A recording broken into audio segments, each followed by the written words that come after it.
Saya langsung, Langsung, Mas Pak Iken ya. silakan. Langsung Terima kasih. silakan. Ya. Assalamualaikum warahmatullahi wabarakatuh. Waalaikumsalam warahmatullahi wabarakatuh. Waalaikumsalam warahmatullahi wabarakatuh. Alhamdulillahilladzi an'amana bi ni'matil iman wal Islam wa hadana ila siratil mustaqim ila dinil Islam. Wa ma kunna linahtadiya laula an hadanallah. Asyhadu an la ilaha illallah wahdahu la syarikalah wa asyhadu anna Muhammadan abduhu wa rasuluh. Pada pimpinan fraksi PKS, juga Bapak Dr. Hidayat Nur Wahid, Kiai Haji Muhyiddin Junaidi yang saya hormati, sahabat saya ini yang luar biasa, Dr. Yudi Latif, juga ada guru saya lihat nih, Ustadz Sunmanjaya. Ini beliau, saya sudah kuliah dengan beliau sejak tingkat 1 di IPB. Ustadz Sunmanjaya ini, ada banyak sahabat-sahabat yang lain yang hadir. Ya, terima kasih, alhamdulillah saya mendapat kesempatan yang sangat berharga pada siang hari ini untuk hadir dalam diskusi yang sangat penting ini, dan juga tadi pagi saya sudah menyampaikan pidato 1 jam menyambut MOSI Integral 71 tahun ini.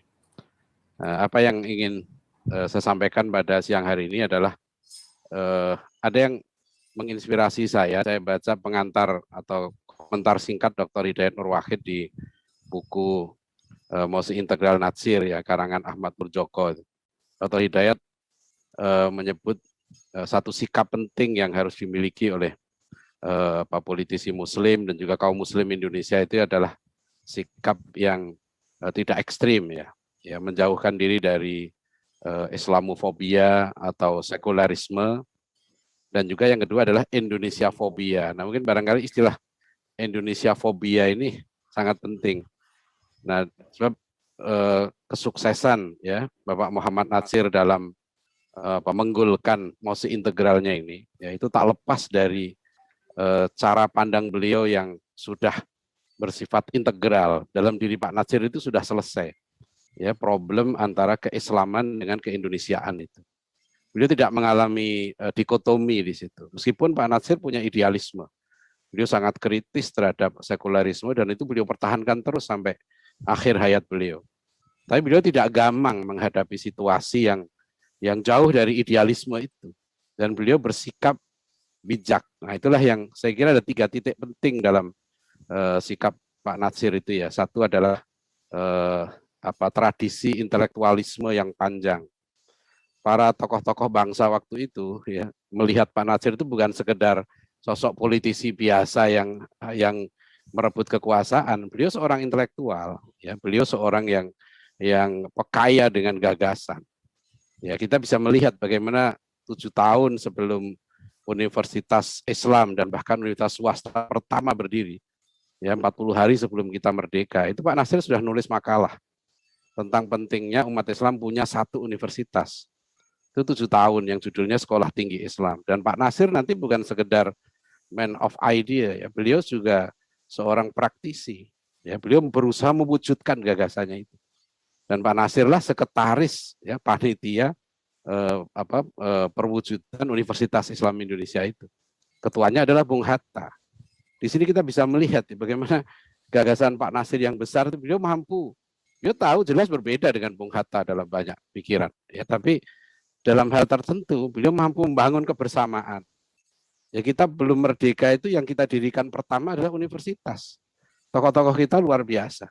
Ya, tradisi intelektualnya. Pak Natsir lulusan SMA. Tapi dia menjalani proses pendidikan tinggi yang hebat lah. Beliau mewarisi tradisi intelektual terbaik menurut saya di negeri kita ini. Kan beliau sebut gurunya itu 3 ya. Haji Agus Salim, kemudian Syekh Surkati, dan juga Ahmad Hasan. Haji Agus Salim itu ponakan dari Syekh Ahmad Khatib Al-Minangkabawi, yang juga guru dari Ki Hasyim Asy'ari dan Ki Haji Ahmad Dahlan. Ya, jadi kalau dilihat dari nasab keilmuan, Pak Natsir ini mewarisi tradisi intelektual yang luar biasa. Saya semula mencoba memahami mengapa Pak Natsir seorang yang dibesarkan dalam tradisi Persis gitu ya, tapi beliau umur 30 tahun sudah menulis makalah tentang Imam Al-Ghazali, ya, membahas tentang teori kausalitas. Yang beliau sebut dalam tulisannya itu 700 tahun. Teori Al-Ghazali itu mendahului David Hume.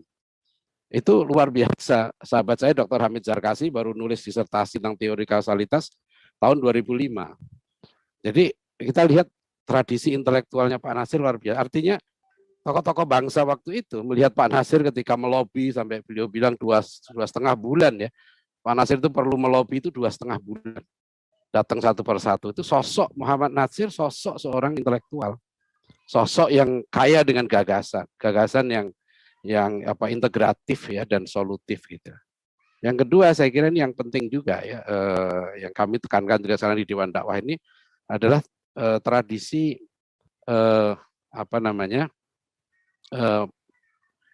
intelektual dan integratif ya, mempererat ukhuwah. Nah, di situ yang sangat penting. Ya, Pak Nasir itu mampu melihat itu. Saya mendengar cerita kecil saja di Dewan Dakwah itu pernah Pak Nasir menegur seorang khotib. Gitu. Ketika khotib Jumat, ya, ketika beliau dengar sang khotib itu membahas tentang bahwa setelah iktidal itu tangannya dikembalikan bersedekap atau tidak gitu kan. Dan setelah itu Pak Nasir menegur khotib itu dan mengatakan apa nggak ada masalah lain yang lebih penting gitu. Nah, itu menunjukkan beliau meletakkan pada tempatnya. Nah, itulah yang sebetulnya hikmah ya. Jadi bijak, hikmah. Oleh karena itu dalam penelitian tentang Pancasila ini saya menemukan betapa hebatnya kalau dilihat tokoh-tokohnya itu aja kan, Haji Agus Salim ya, Wahid Hasyim, tokoh-tokoh itu yang merumuskan Piagam Jakarta yang sekarang jadi pembukaan UUD 45.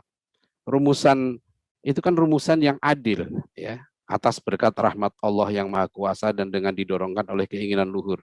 Itu luar biasa, itu kan akidah Ahlussunnah wal Jamaah.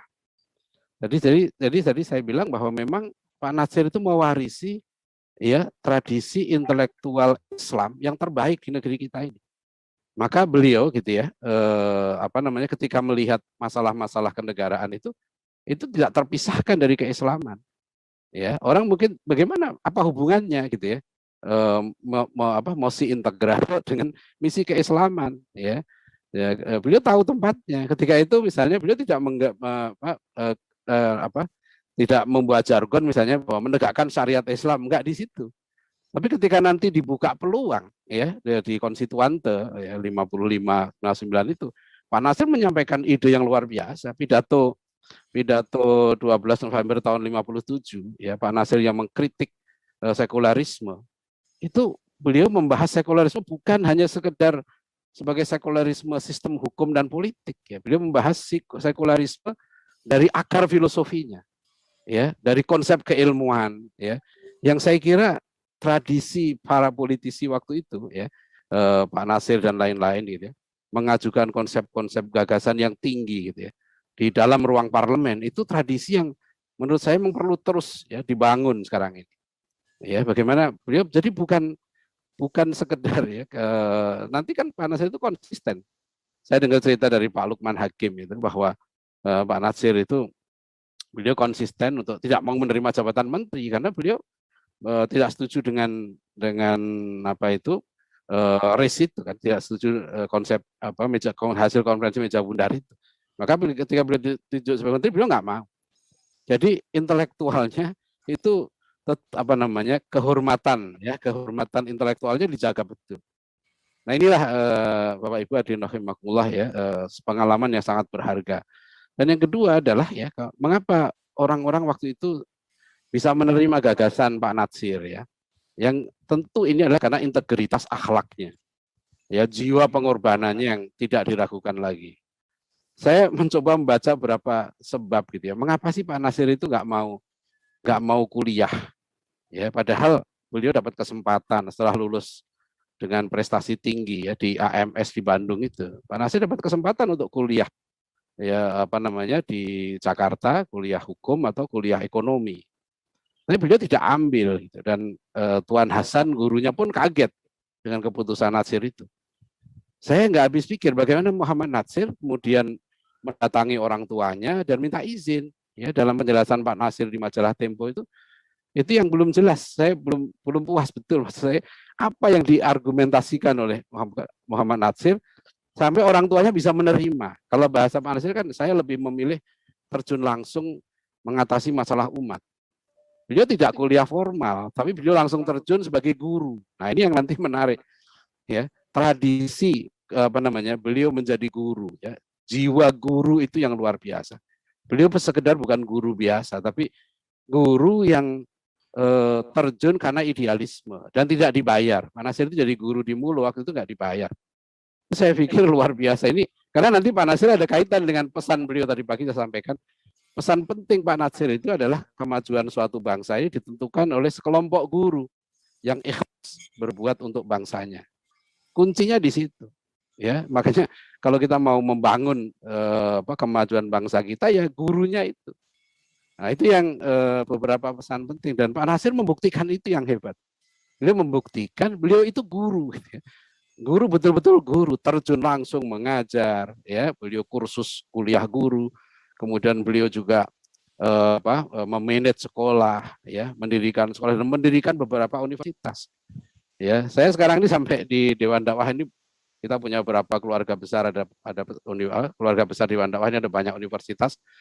Tapi kadang-kadang saya bilang begini, kita ini pakai nama Muhammad Natsir gitu ya, itu malu nggak sih, saya bilang. Sampai saya bilang, andaikan Pak Natsir itu hidup sekarang, ya, melihat universitas kita itu, ya, itu Pak Nasir nangis, ya, ketawa atau senyum, gitu ya, andaikan itu, karena yang kita hadirkan, kita ambil namanya ini bukan tokoh sembarangan, ya, terutama di teman-teman Sumatera Barat, ya. Saya ingat ada pesantren Muhammad Natsir, ada Universitas Muhammad Natsir, ada Rumah Sakit Muhammad Natsir. Ini kita nggak boleh hanya sekedar ngambil namanya. Saya bilang ini Pak Nasir bisa nggak ridho, saya bilang itu kalau kita ambil namanya, tapi kita tidak mendidik mahasiswa kita memiliki jiwa, gitu ya, sikap hidup, ya, tradisi ilmu seperti yang dimiliki oleh Pak Natsir itu. Nah, inilah yang penting, integritas. Pak Natsir itu punya tradisi pengorbanan yang sangat tinggi. Beliau akhlaknya luar biasa, ya, sampai ya hal-hal kecil lah. Saya sekarang ini sampai menugaskan beberapa mahasiswa di Dewan Dakwah, tolong gali lagi, ya, akhlak Pak Natsir itu. Sebab saya banyak dapat cerita yang nggak ada di buku. Ya, bagaimana Pak Nasir itu terima telepon, bagaimana menerima tamu, ya, akhlak pribadinya itu, ya. Beliau punya kesempatan menghimpun begitu banyak uang, ya, tapi nggak ada yang dinikmati oleh pribadinya itu, ya. Tradisi kesederhanaan, ya, itu luar biasa. Jadi saya minta ada 3 mahasiswa, tolong beberapa tokoh yang Dewan Dakwah yang sudah 70 tahun lebih itu, saya mohon mereka untuk mau berbagi cerita, ya, pengalaman, ya, bersama Pak Natsir, pengalaman berjuang bersama Pak Natsir itu, agar generasi yang akan datang ini, gitu ya, Bapak Ibu dan sekalian, itu betul-betul melanjutkan tradisi intelektual, tradisi pengorbanan, ya, tradisi integral, ya, tidak mudah berpecah belah, yang membangun ukhuwah, ya, mengedepankan husnuzon, itu sangat penting. Tapi kita mengalami zaman itu, dan saya kira semua tahu, ya, ketika mengapa Pak Nasir bisa melobi Sakirman, ya, bisa melobi begitu banyak tokoh yang dengan warna ideologi yang sangat berbeda. Itu tentu, ya, tidak lepas dari integritas akhlak, ya, akhlak beliau itu.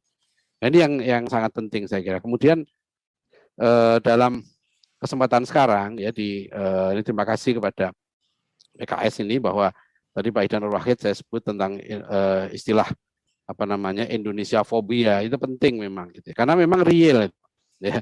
Saya itu didatangi lah oleh anak-anak muda, gitu ya, yang datang ke kampus, ya, membawa buku untuk dibeli, ya. Beli buku itu ternyata isinya adalah bukan ekstrim liberalisme, tapi ekstrim yang satu lagi, yang ekstrim terorisme. Dan itu PR kita betul, ya, karena saya menjumpai itu dan saya datangi. Dan setelah saya baca buku itu, ya, isinya memang, ya, anggota DPR itu kafir. Bahkan Dr. Hidayat itu disebut di situ namanya.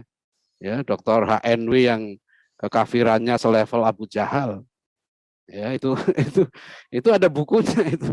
Jadi memang real ada sebagian, ya, anak-anak muda kita yang memang perlu diajak bicara. Ya, itu solusinya nggak bisa itu ini kalau anak-anak yang begini, ya, kemudian dijadikan komoditi, itu kasihan betul. Bukan hanya ini, kasihan bangsa kita ini. Karena itu berbahaya. Mereka ini orang-orang yang, mereka ini saya tahu kok, yang datang ke saya itu luar biasa semangatnya. Ya, anak-anak yang semangat menganggap bahwa Indonesia ini negara kafir gitu loh. Ya, jadi demokrasi sistem kufur, Indonesia negara kafir. Tokoh-tokoh kita itu bukan nggak ngerti tentang demokrasi. Ya, Pak Nasir sudah menelaah demokrasi, Profesor Hasbi Asidiki menulis buku tentang ilmu kenegaraan dalam fikih Islam, Ki Hasyim Asy'ari, semua ulama kita paham tentang masalah demokrasi itu. Tapi mereka tahu mendudukkan sesuatu pada tempatnya. Nah, itulah hikmah. Ya, dan kemudian kan sila keempat yang dirumuskan itu kerakyatan yang dipimpin oleh hikmah.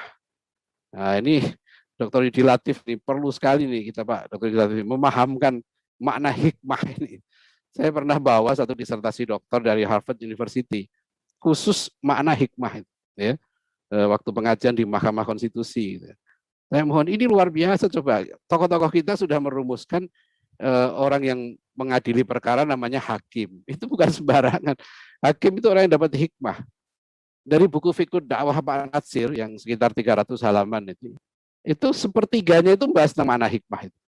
Pak Natsir sangat menekankan bagaimana berdakwah dengan hikmah, ya, dengan bijak ini. Nah, jadi banyak pelajaran-pelajaran yang sangat berharga gitu ya. Terutama saya ingin menyoroti apa yang bisa kita warisi ya, tradisi intelektual, tradisi akhlak, ya, tradisi persatuan yang dikedepankan itu sangat penting. Sebab ya semua tokoh kita pernah salah, namanya manusia, ya. Semua pernah salah. Ya, tapi kalau Bung Karno misalnya pernah salah memenjarakan Pak Nasir, menjarakan Buya Hamka. Tapi ketika Bung Karno mau meninggal kan, Bung Karno juga berpesan supaya yang mensolatkan jenazahnya itu Buya Hamka. Dan di situ luar biasa, Buya Hamka yang dicegah oleh keluarganya, dicegah oleh teman-temannya, jangan mau mensolatkan jenazah Bung Karno. Buya Hamka datang mensolatkan jenazah itu. Bagaimana tajamnya ya konflik antara Pramudia Anantatur dengan Buya Hamka.